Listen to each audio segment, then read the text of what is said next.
14મી April અગ્નિશમન સેવા દિન 14મી April 1944ના દિવસે મુંબઈ ડોકયાર્ડમાં એક વિસ્ફોટક ભરેલ જહાજમાં એક ભયાનક આગ લાગેલ, જેમાં મુંબઈ ફાયર બ્રિગેડના જવાનોએ પોતાની જાનની પરવા કર્યા વગર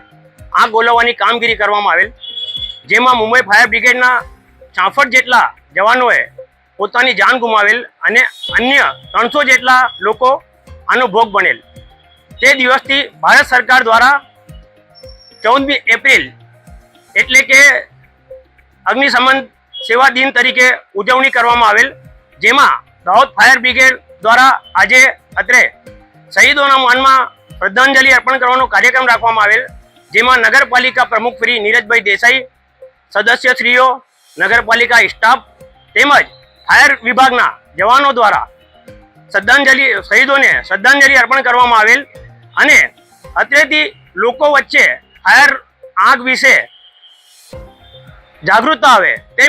તે માટે રેલીનું આયોજન કરવામાં આવેલ છે અને આવનારા 14 થી 20 તારીખ સુધી જુદા જુદા સ્થળોએ ફાયર વિશે લોકોમાં જાગૃતતા કેળવાય તે માટે તાલીમ તેમજ મોક ડ્રીલનું આયોજન કરવામાં આવેલ છે।